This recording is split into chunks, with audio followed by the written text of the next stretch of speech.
to really understand the relationship between black immigrants, if you will, and African Americans, you have to think of a wall to the American dream, in that historically all black people in America have faced the wall to the American dream just by virtue of their skin color. And over the centuries, many African Americans, through their blood and sweat, have broken windows in that wall. And the windows are big enough to jump through, but then if you confront a wall and you're trying to break windows in it, your instinct is to break the whole wall down and then walk through. Right. And that, in a sense, is the African American project that Professor Alex Asonso talks about, which is a project of transformation. Now, when you have black immigrants, many of them are coming from a place so economically dark and politically dark. But when it comes to the U.S. and they confront this thing, they don't see a wall, they see windows. And their instinct is just to jump through.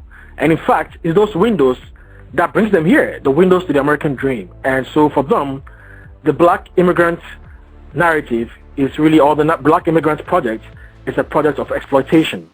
So you have one project of transformation and one of exploitation. And it is that dialectic which creates which shapes the relationship between African Americans and Africans. Isn't that awesome, Tiffani? Like, I've never heard it put so succinctly. Love the analogy. Do you notice a sense of superiority with the immigrant as opposed to the African American? That the immigrant seems, right? The immigrant seems to have this sense of superiority that he can accomplish so much more, whereas the African American does not have the motivation to accomplish the same thing he does. Did you notice that during your documentary? All right. Well, I think I have sensed that in my personal anecdotal life, as well as that issue came up in the documentary. Not necessarily that somebody was taking that position, but I think a couple of people, African Americans as well as black immigrants, spoke of that issue. And I think it goes back to I think there's a bit of it which is maybe some sort of, there's this mutual embarrassment, if you will, in the relationship between African Americans and Africans generally, in that many African Americans see Africa through what they see on TV and are embarrassed by that. Many Africans come here and then they see African Americans through what they see on TV and they are embarrassed by that. There's a bit of that there. But then in the big picture, I think it goes back to the analogy, in that it's just they're very different projects. If you take the typical black immigrants, they come from a country where every doctor they know, every pilot they know, every architect they know, every head of state they know looks like them. So when they come here, their sense of what they can do or what the system is never a doubt in their mind. It's not a question. They have never been exposed to an achievement gap. They don't even think about that. So that sort of confidence about the system, if you will, can sometimes be misconstrued as a superiority complex. That's not to say there may be some individuals who may feel that way, but I think generally, like I said, it's that difference in perspective that sometimes creates that engagement, which is usually based on different perspectives of life and of opportunity. Because speaking personally, from where I'm from, coming here, I mean, I know the obstacles and I've been a victim of them, but I see more opportunity than obstacles. And for me, if somebody is complaining about the walls, I like to point out the windows to them, and that's what may be happening in the grassroots as well.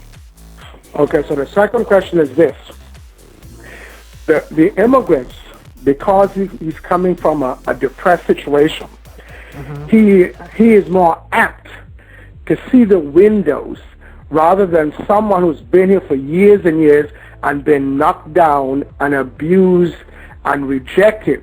See, so he's so highly motivated, even though the walls are there, he's not inclined to see it, because just by the nature of coming from such a far country, such a depressed country, like the Bahamas or Haiti or Africa and so on and so on, they've made up their minds that, hey, I made all this effort, so I'm going to make this work come hell or high water. Do you agree with that assessment? Yes or no? I think I agree with that assessment in terms of how many immigrants to the U.S. And again, going back to what Milka asked me in the beginning, in terms of the audiences that I want to see this documentary, like I said, it's much more than an African-American, African-Caribbean story. It's a story about identity, a story about immigration. And you could make that case for all immigrants. And it's not just, and to be honest with you, it's easy to compare certain metrics of achievement between black immigrants and African Americans. But if you do that between immigrant white and native white people, I'm sure you'll find the same thing.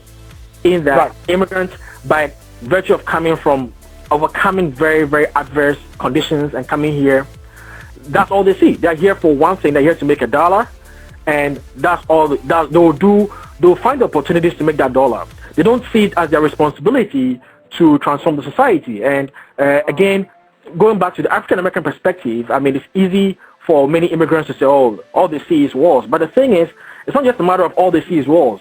Even those who see windows, sometimes they feel it's their responsibility to break the rest of the walls for everybody else. Exactly. And yeah.